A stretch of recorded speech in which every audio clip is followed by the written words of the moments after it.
भावना शर्मा और आप देख रहे हैं आवाज इंडिया न्यूज का खास प्रोग्राम।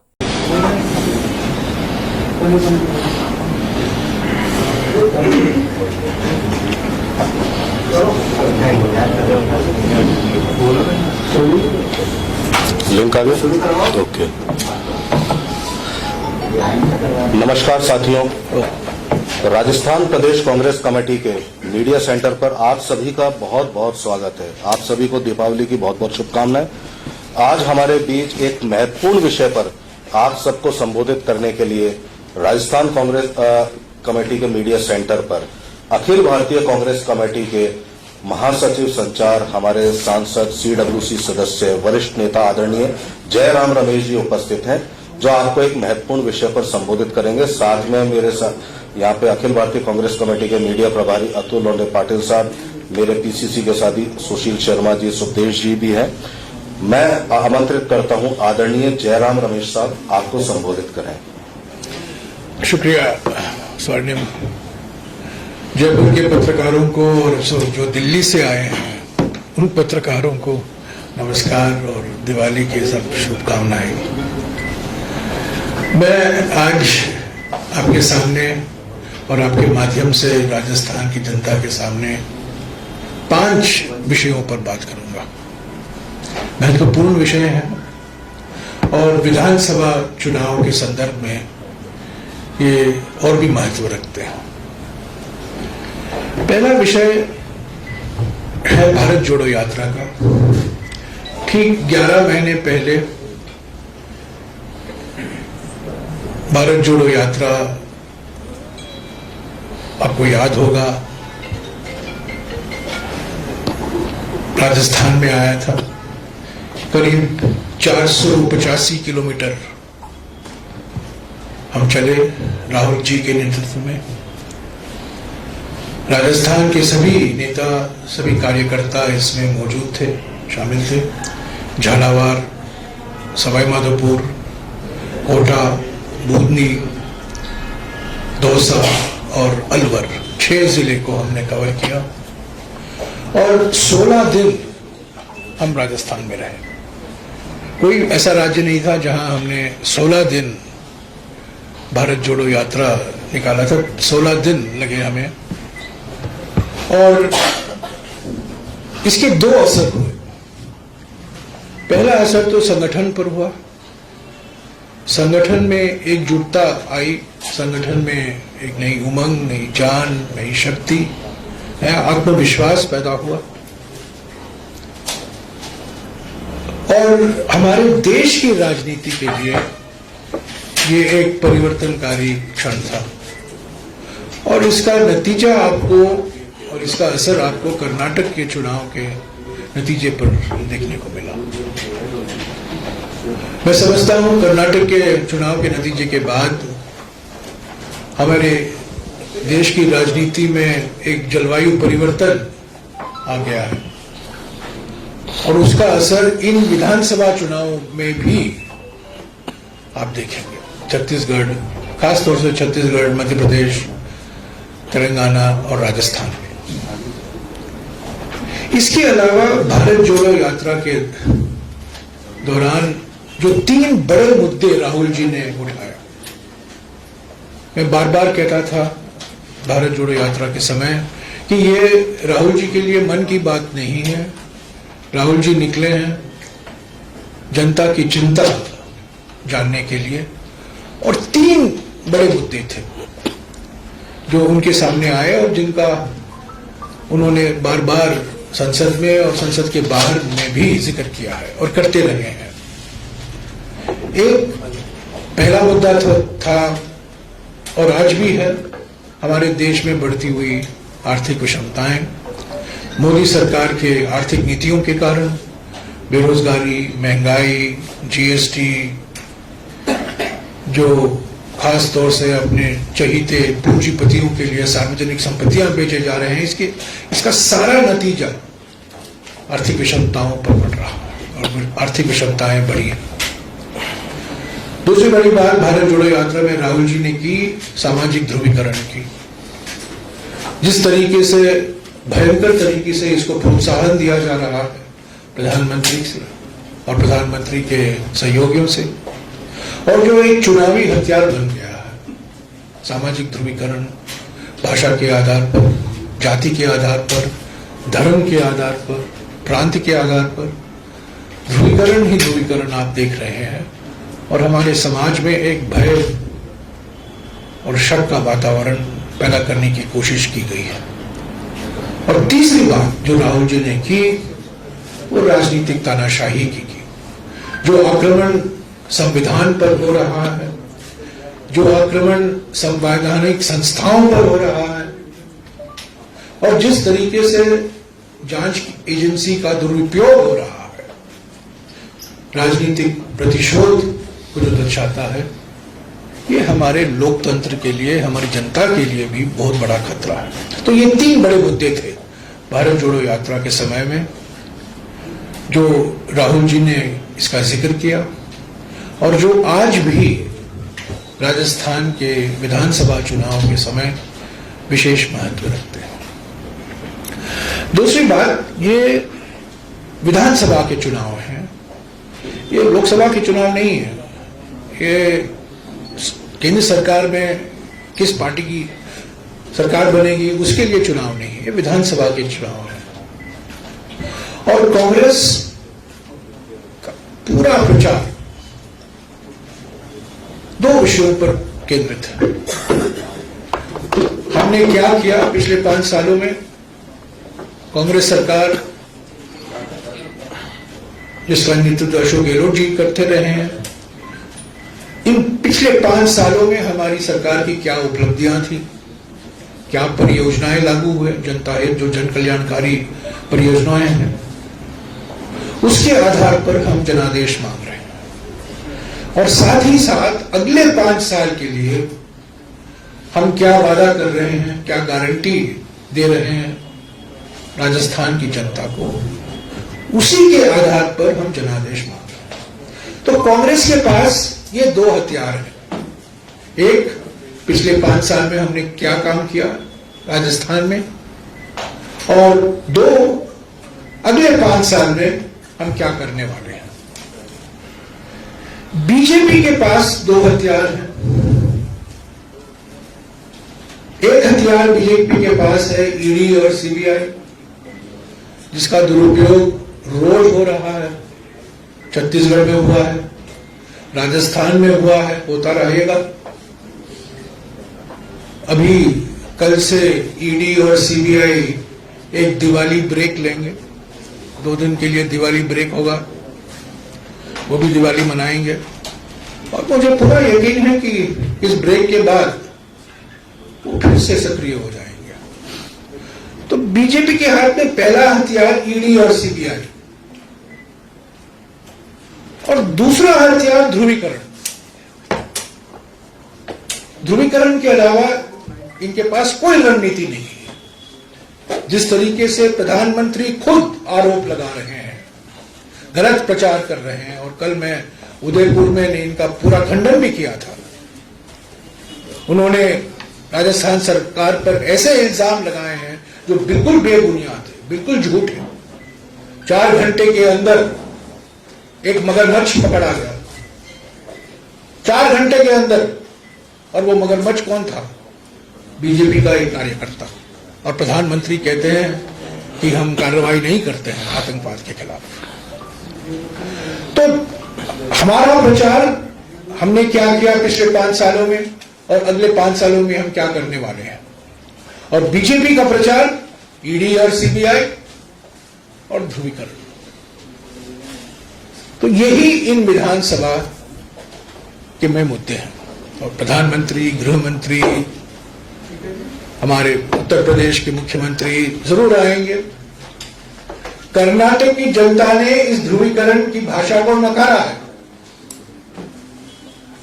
स्पष्ट तरीके से कहा है ये नहीं चाहिए हमें। और राजस्थान की जनता भी यही जवाब है।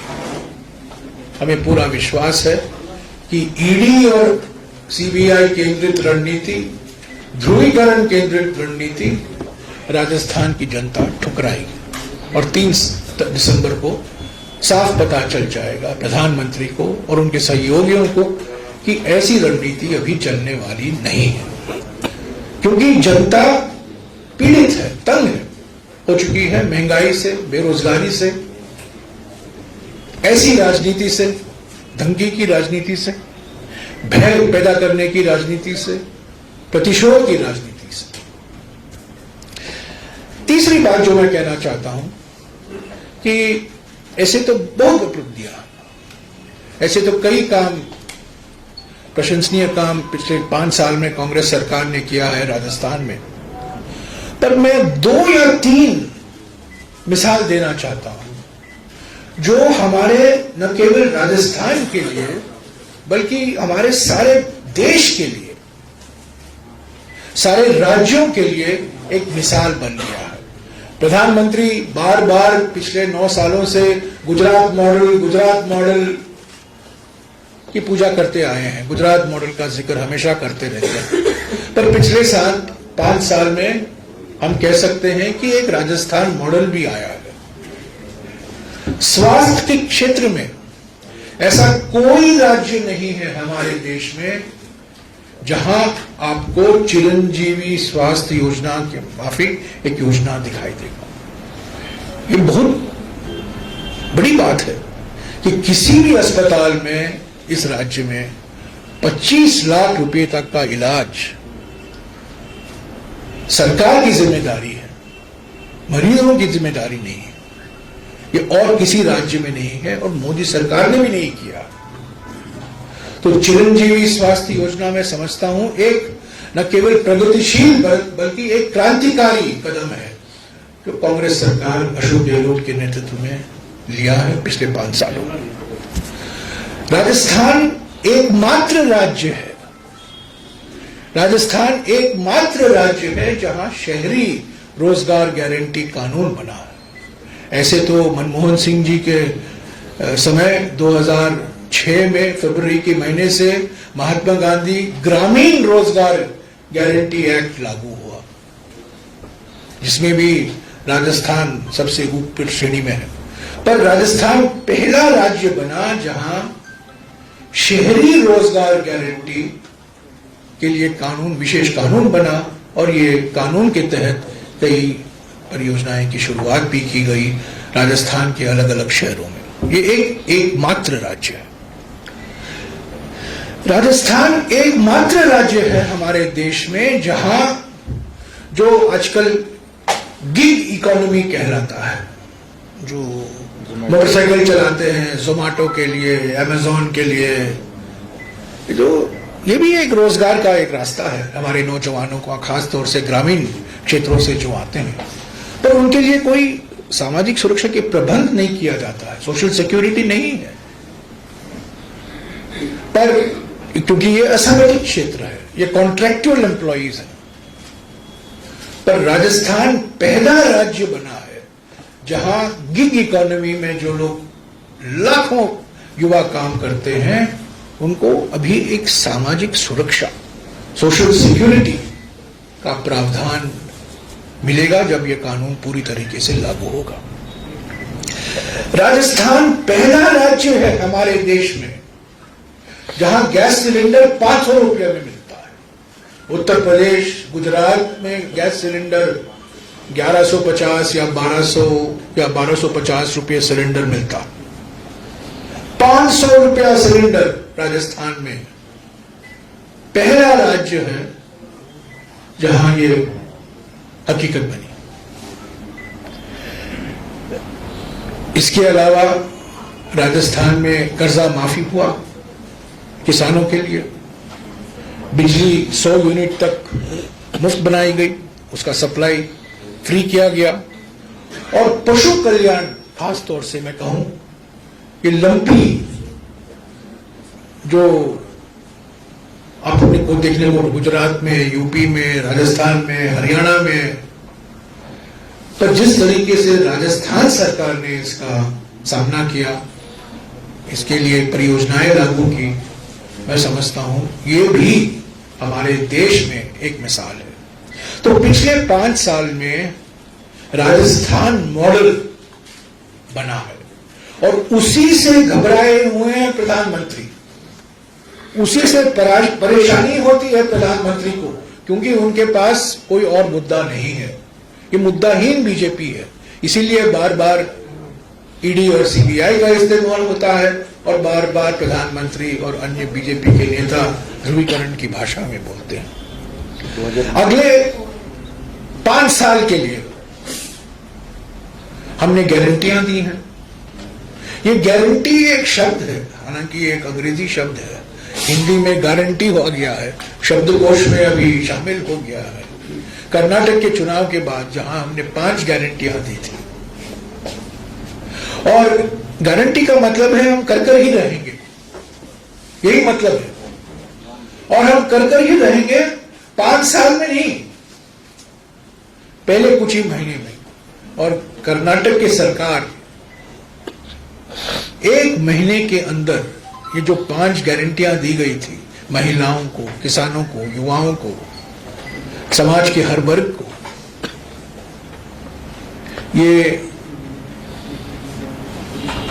कदम लिए गए सरकार की ओर से, और उसी के अनुभव के आधार पर हम राजस्थान में ये 7 गारंटी दे रहे हैं कि अगले 5 साल में हम कर ही रहेंगे। 5 साल में नहीं, कदम लिए जाएंगे पहले कैबिनेट बैठक से ही, जब हमारी सरकार बनेगी, जब फिर से हमें जनादेश मिलेगा। मैं 3-4 प्रमुख गारंटियों का जिक्र करना चाहता हूं। जो गैस सिलेंडर है 500 रुपया, वो बरकरार रहेगा। गृह लक्ष्मी प्रमुख, जो परिवार की महिला प्रमुख है, उसको 10,000 रुपया प्रति साल सीधे खाते में जाएगा।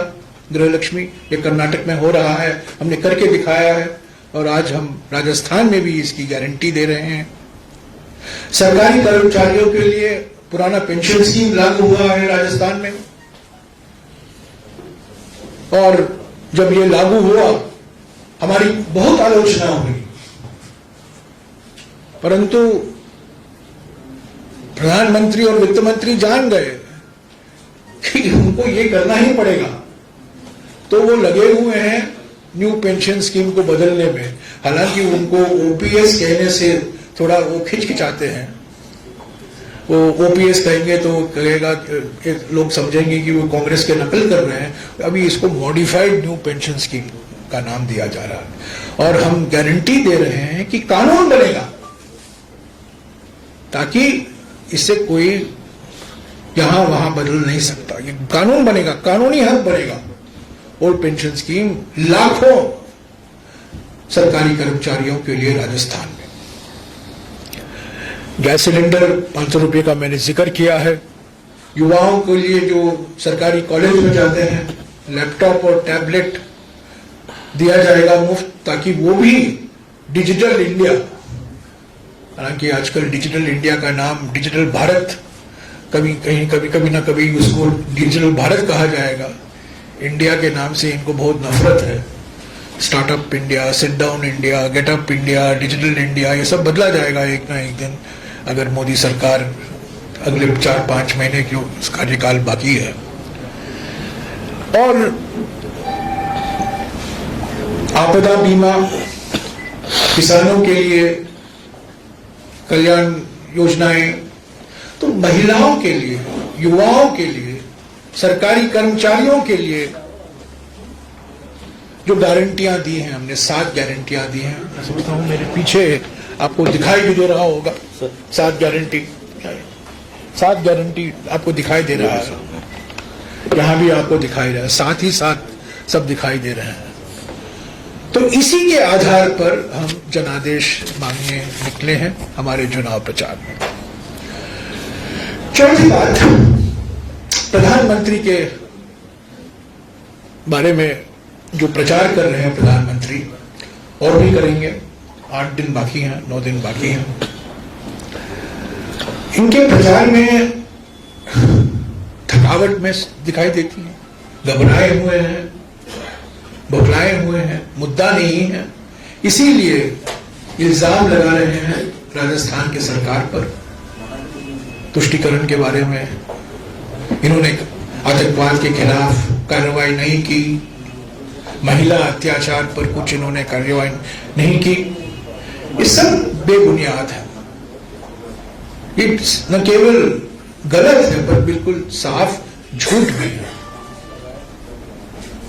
क्योंकि ये झूठ के सिवा और कुछ नहीं कह सकते, ये गलती से भी सच नहीं कह सकते। और खास तौर से चुनाव प्रचार के समय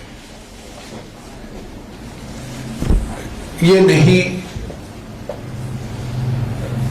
कभी नहीं, जो राजस्थान सरकार ने काम किया है उसके बारे में कुछ नहीं कहेंगे, क्योंकि उनको कुछ कहने में स्थिति में नहीं है। किस तरीके से राजस्थान की जनता ने चिरंजीवी जैसे योजनाओं को अपनाया है, प्रधानमंत्री के हाथ में और कोई हथियार नहीं है, केवल इस भाषा का इस्तेमाल करना, राजस्थान सरकार पर गलत इल्जाम लगाना। घोटाले की बात करते हैं, मध्य प्रदेश नंबर 1 घोटाले में है। महिलाओं पर अत्याचार बात करते हैं, मध्य प्रदेश नंबर 1 पर है। आदिवासियों पर अत्याचार की बात करते हैं, उसमें भी मध्य प्रदेश नंबर 1 पर है। पर गलत खबर देते हैं कि राजस्थान ने कुछ कार्रवाई नहीं की, तो ये प्रचार नहीं चलेगा। यही प्रचार उन्होंने कर्नाटक में भी की, हिमाचल में भी किया, और हिमाचल में आपको नतीजा देखने को मिला, कर्नाटक में देखने को मिला, और राजस्थान में भी आपको देखने को मिलेगा। आखिर में ये विधानसभा के चुनाव हैं, इसलिए मैंने राजस्थान से संबंधित मुद्दों पर ही बात की है।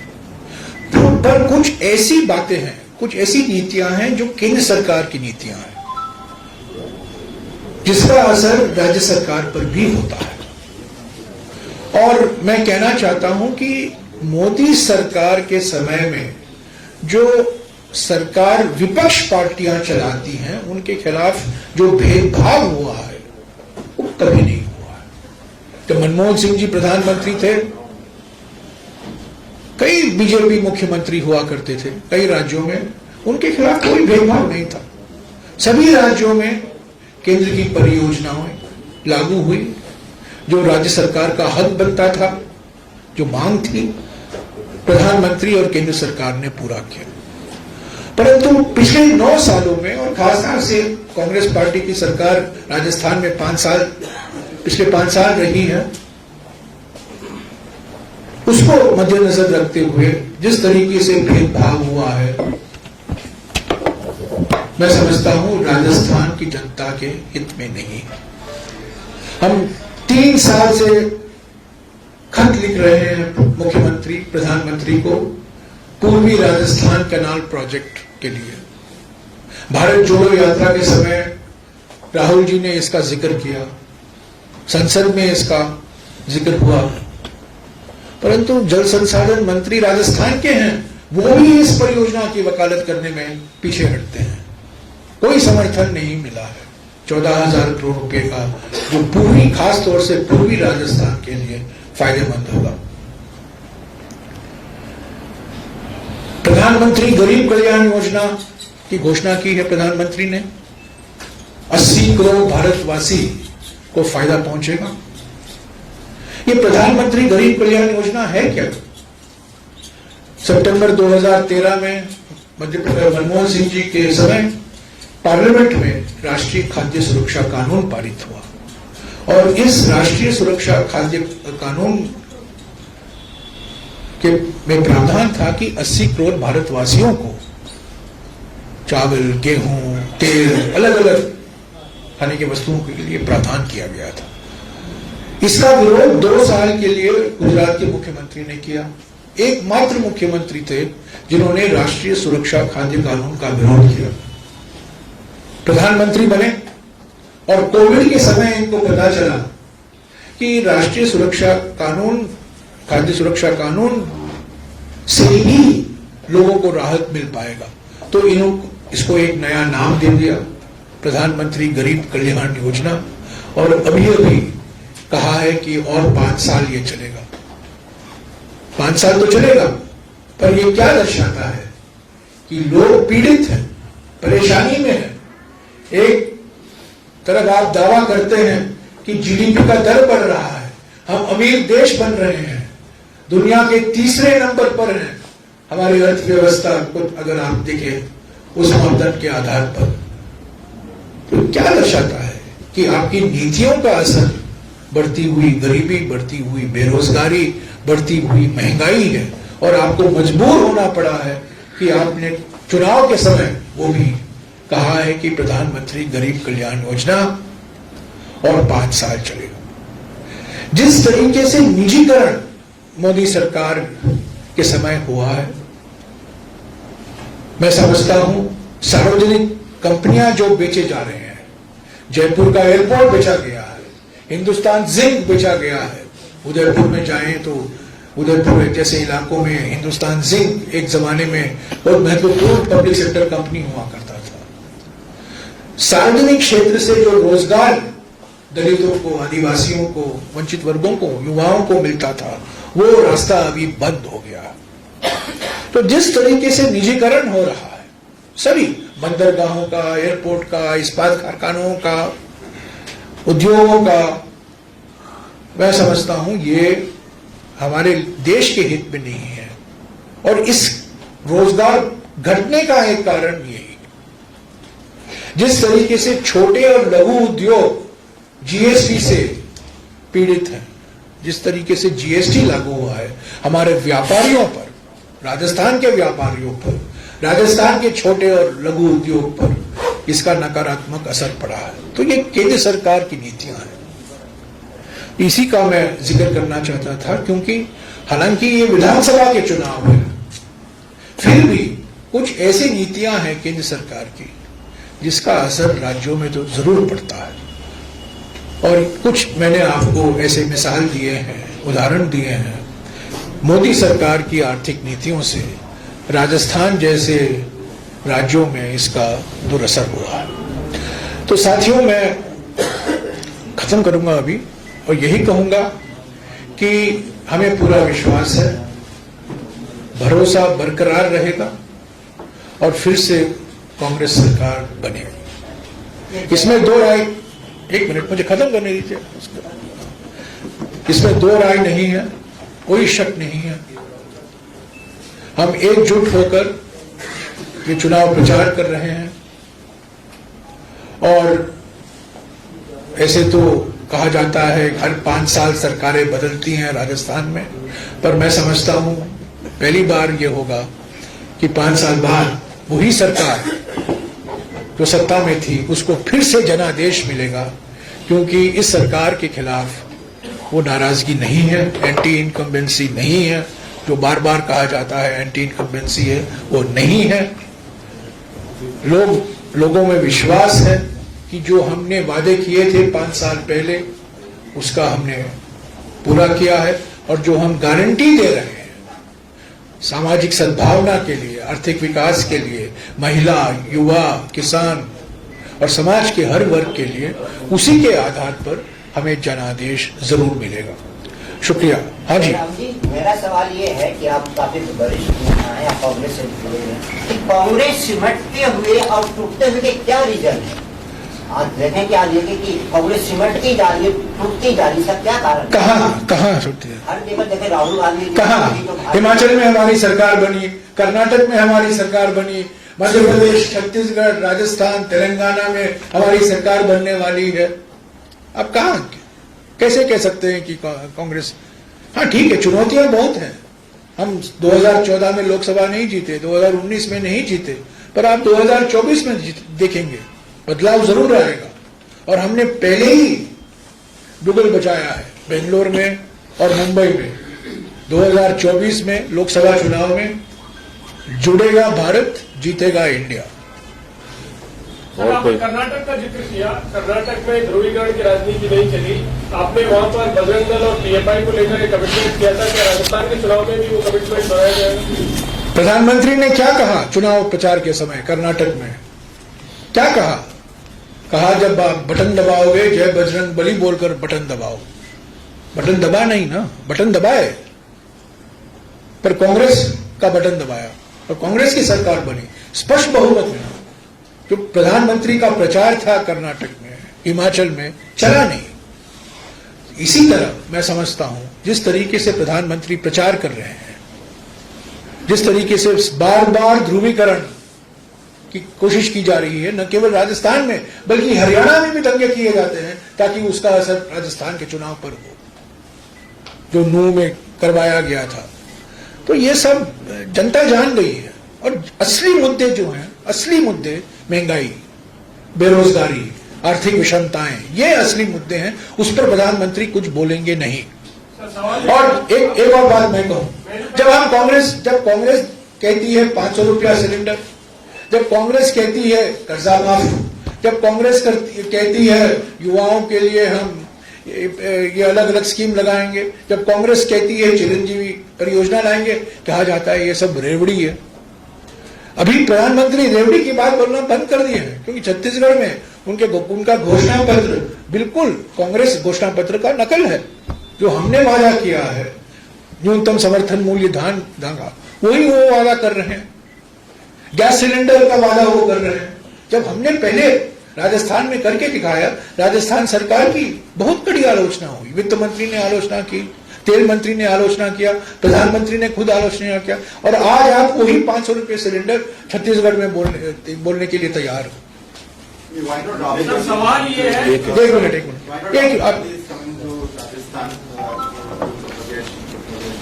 The BJP allegation is that Rahul Gandhi is not ready to take Rajasthan. Rahul Gandhi ji Telangana गए हैं पहले, चुनाव के प्रचार की शुरुआत के पहले।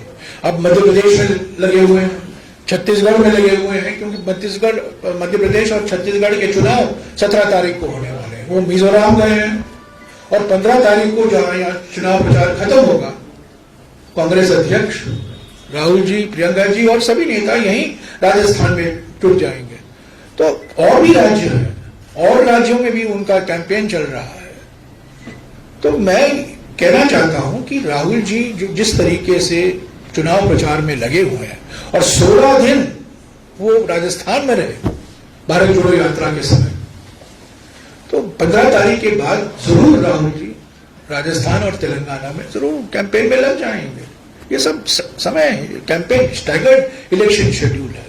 कहने के लिए कुछ नहीं है, अभी राहुल जी को निशाना बना रहे हैं।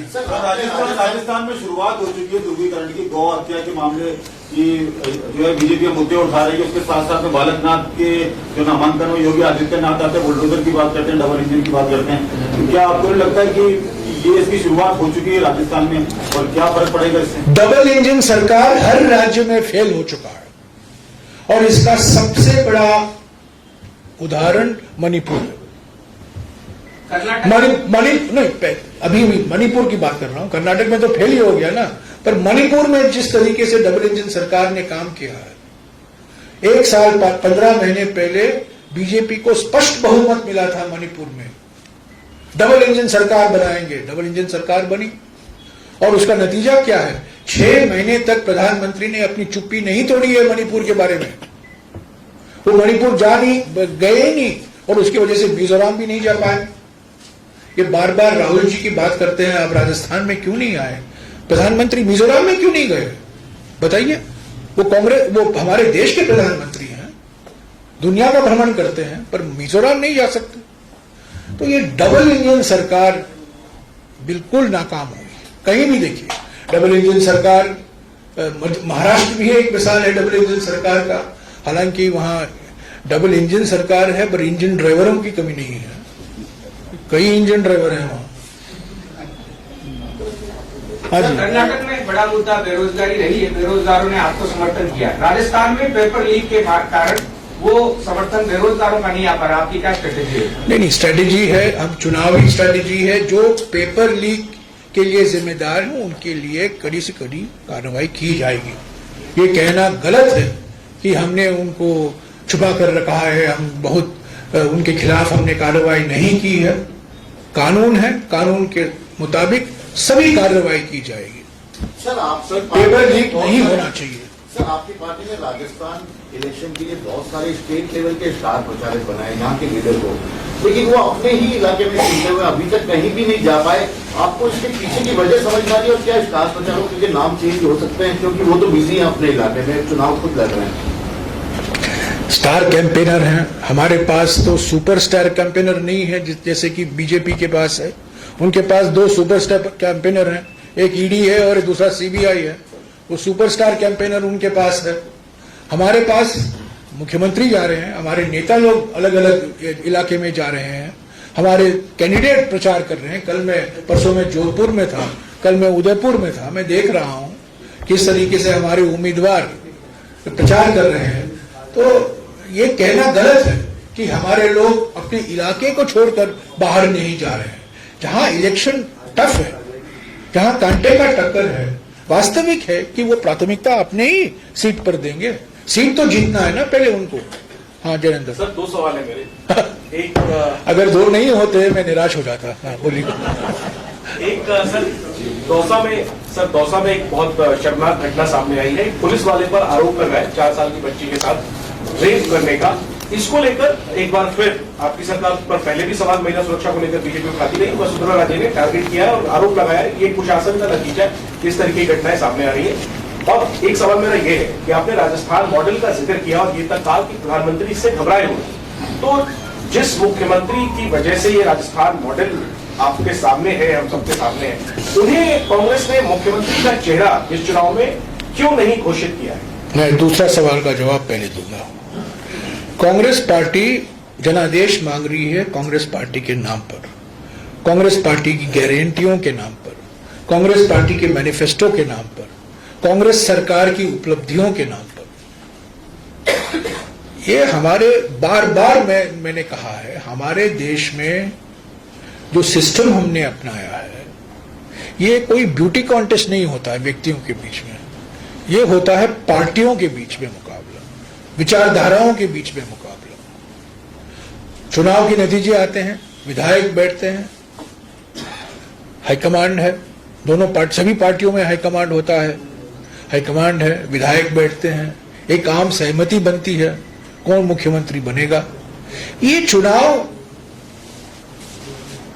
किस पार्टी को बहुमत मिलेगा, वही हमारा डेमोक्रेटिक सिस्टम है, हमारी लोकतंत्र प्रणाली यही है कि किस पार्टी को जनादेश मिलेगा और तब पार्टी तय करेगा कौन नेता बनेगा। तो ये सवाल जो आप बार बार करते हैं ना, ये व्यक्ति केंद्रित सवाल नहीं किया कीजिए, क्योंकि हमारा पॉलिटिकल सिस्टम व्यक्ति केंद्रित नहीं है, पार्टी केंद्रित है। पहले सवाल का जवाब देखिए, महिला सुरक्षा को लेकर के भारतीय जनता पार्टी द्वारा बार बार आरोप लगाए जाते हैं, लेकिन मैं एक डेटा आपके सामने रखना चाहता हूं। राजस्थान में एफआईआर कंपलसरी हमने की, भारतीय जनता पार्टी के शासन में 35% जो महिलाओं के प्रति अपराध होते थे वो कोर्ट से दर्ज होते थे, अधिकांश महिलाएं दर्ज कराने भी नहीं जा पाती थी। दूसरी चीज, एक प्रश्न है भारतीय जनता पार्टी के तमाम नेताओं से, क्या एक भी आरोपी हमारे शासन में अगर जिसने अपराध किया हो उसको तुरंत पकड़ के जेल के सीखचों के पीछे भेजा हमने? दूसरी चीज, हमारी गवर्नेंस का नतीजा है कि 272 दिन एवरेज टाइम एक रेप केस के इन्वेस्टिगेशन में भारतीय जनता पार्टी के शासन में लगता था। पूर्ववर्ती भाजपा सरकार के शासन में 272 दिन एक रेप केस के इन्वेस्टिगेशन में लगता था। आज 54 दिन में इन्वेस्टिगेशन करके हम पीड़िता को न्याय दिलाते हैं। और सबसे बड़ी बात है, अगर आप वास्तविक डेटा देखेंगे, वास्तविक डेटा जो एनसीआरबी का एफआईआर दर्ज होने के साथ साथ जो चार्जशीट पेश होती है जिसमें अपराध बनना पाया जाता है, उसमें अगर आप देखेंगे तो हमारे यहां पे अपराध जो बनने पाए जाते हैं मध्य प्रदेश से कम है। दर्ज होने वाले भी महिलाओं के प्रति अपराध मध्य प्रदेश में सर्वाधिक हैं, और सर्वाधिक अगर कन्विक्शन रेट है रेप केसेस में, एट्रोसिटीज केस में, तो वो नेशनल एवरेज से दुगनी राजस्थान की है। सर्वाधिक कन्विक्शन रेट यानी कि सजा दिलाने में राजस्थान नंबर 1 है। तो इसलिए जो भी मामला हुआ उसमें तुरंत पुलिस ने कार्रवाई की, किसी को संरक्षित करने का काम कभी राजस्थान पुलिस ने नहीं किया, बल्कि जांच का समय घटाया और पीड़िता को न्याय दिलाया, जिसका परिणाम है कि 20 से अधिक मामलों में यहां पे हम 1 महीने के अंदर सजा दिलाने में भी कामयाब रहे हैं। मैं इस एक और बात जोड़ूंगा कि जब भी ऐसे घटना होते हैं कहीं भी किसी एक भी राज्य में निंदा करनी चाहिए और इस खिलाफ जो गुनहगार हैं उनके खिलाफ कड़ी से कड़ी कार्रवाई की जानी चाहिए कानून के प्रकार। पर बीजेपी नेताओं को जो आरोप लगाया जाता है ऐसा महसूस कराना चाहते हैं कि गुजरात में कुछ नहीं होता, उत्तर प्रदेश में कुछ नहीं होता, मध्य प्रदेश में कुछ नहीं होता, हरियाणा में कुछ नहीं होता। देखिए ना इन 4 राज्यों में सरकारी आंकड़ों की, अभी अभी स्वर्णिम ने आपको कहा है, सरकारी आंकड़े देखिए। मध्य प्रदेश नंबर 1 स्थान पर है महिलाओं पर अत्याचार के मामले में, आदिवासियों के अत्याचार के मामले में। मैं इसको कोई डिफेंड नहीं करना चाहता हूं, कहीं भी हो, राजस्थान में हो, कश्मीर में, जम्मू और कश्मीर में हो, केरला में हो, गुजरात में हो, अरुणाचल प्रदेश में हो, कहीं इसको हम जस्टिफाई नहीं कर सकते। इसके खिलाफ कार्रवाई होनी चाहिए। पर बीजेपी को कहना, मैं समझता हूं कि किस हैसियत से वो कह रहे हैं, जहां गुजरात, उत्तर प्रदेश, हरियाणा, मध्य प्रदेश, महाराष्ट्र, असम, तो ये एक इंसिडेंट को लेकर इसको चुनावी मुद्दा बनाना, मैं समझता हूं कि यही दर्शाता है कि उनके पास कोई मुद्दा नहीं है। कोई मुद्दाहीन बीजेपी ही ऐसे मुद्दों, ऐसे विषयों को मुद्दा बना सकती है राज्य के स्तर पर। सर 2024 की कांग्रेस बात कर रही है, पिछले 2 लोकसभा चुनाव भी नहीं जीते। भाजपा के पास ऐसा क्या कोई अलादीन का चिराग है, क्या उनका कोर एरिया है जिसको कांग्रेस समझ नहीं पा रही है? बैक टू बैक बिल्कुल अब दोबारा 2024 की कह रहे हैं, कांग्रेस क्या समझ नहीं पा रही भाजपा की रणनीति? नहीं, भाजपा की रणनीति तो बिल्कुल साफ है। भाजपा की रणनीति मैंने बार बार कहा है, 2014 में, 2019 में भी और 2024 में भी वही रणनीति वो अपनाएंगे। वो एक ध्रुवीकरण की रणनीति होगी, भय पैदा करने की रणनीति होगी, कुछ ना कुछ यहाँ या वहाँ कुछ हादसे होंगे जिससे माहौल बिगड़ेगा। तो जो हम 2014 क्यों हारे, 2019 क्यों हारे, वो अलग बात है, वो आज इस पत्रकार सम्मेलन का विषय नहीं है। पर 2024 के लिए ये विधानसभा चुनाव के बाद मैं समझता हूं कांग्रेस पार्टी और जो इंडिया गठबंधन है, 27-28 पार्टियां हैं, वो मिलकर बैठकर एक रणनीति तय करेंगे और 2024 में मैं समझता हूं मुद्दा होगा पिछले 10 साल में मोदी सरकार की आर्थिक नीति से क्या बेरोजगारी बढ़ी है या घटी है, क्या महंगाई गिरी है या बढ़ी है, क्या आर्थिक विषमताएं घटे हैं या बढ़े हैं, यही मुद्दे होंगे। प्रधानमंत्री की ओर से ध्यान और कहीं ले जाने की प्रयास किया जरूर करेंगे, अलग अलग विषय लेंगे, पर हमारा विषय बिल्कुल साफ है, हमारा रास्ता बिल्कुल रणनीति साफ है। हम आर्थिक विषयों पर, सामाजिक विषयों पर ही फोकस करेंगे। सर आपने foreign policy of India, foreign policy पर ये राजस्थान विधानसभा में क्या है? नहीं, डाइवर्ट करने की कोशिश मत करो यार। ये 2024 विधानसभा 2023 की विधानसभा चुनाव में। सर आपने बताया कांग्रेस पार्टी साफ गारंटी प्रदेश में दे रही है। 2018 के अंदर जिस तरह किसानों की कर्ज माफी का जो वादा कांग्रेस ने किया था, क्या 2023 के अंदर भी वो मुद्दा रहेगा? अगर रहेगा तो अगर कांग्रेस पार्टी सरकार बनती है, कर्ज माफ करती है, तो जो फंडिंग होगी, जो पैसा होगा प्रदेश का, वो कहां से आएगा? जो राज्य सरकार कर सकती है हमने किया 2018 के, जो हमने वादे किए थे। इसीलिए तो मैं कहता हूं कि भेदभाव होता है।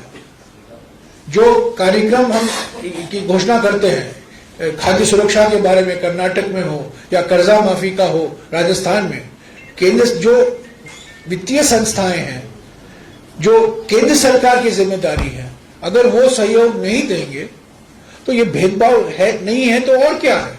जो संस्थाएं राज्य सरकारों पर उनका नियम चालू होता है, जो उनका नियंत्रण होता है, कोऑपरेटिव संस्थाएं होती हैं, उनका कर्ज माफ किया गया है।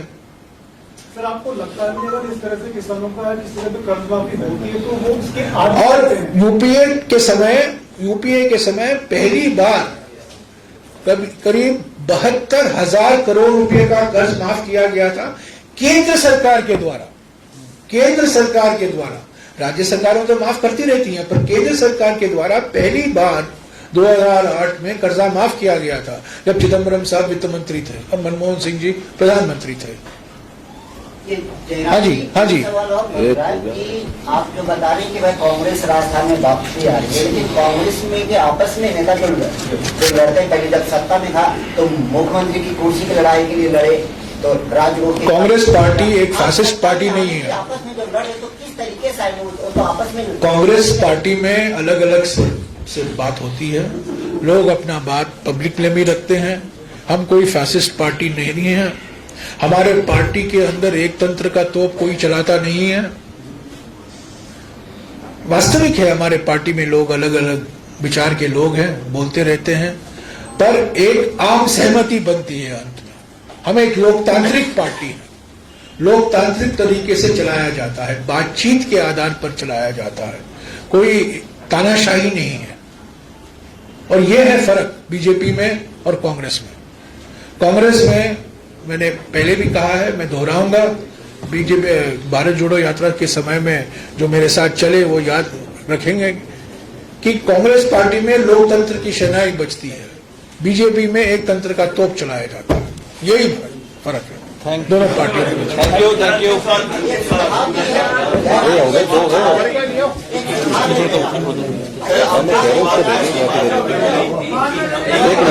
सुना नहीं दे रहा है।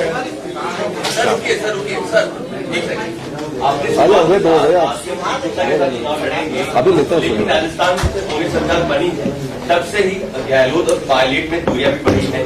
कहाँ बढ़ी है? जिस प्रकार क्या आपके मन में बड़ा होगा? कहाँ बढ़ी है? जिस प्रकार से 18 के विधानसभा चुनाव में एक बाइक पर लेके गए थे, क्या वो तस्वीर फिर से देखने को मिलेगी? देखिए, हम कांग्रेस पार्टी हैं, कांग्रेस पार्टी ये चुनाव लड़ रही है, कांग्रेस के उम्मीदवार लड़ रहे हैं, अलग अलग विचार के लोग हैं, कभी कभी बातचीत हो जाती है, पर इसका माने नहीं है कि हमारे पार्टी में एकजुटता नहीं है। हम एकजुट होकर ही लड़ रहे हैं और ये भारत जोड़ो यात्रा का नतीजा है।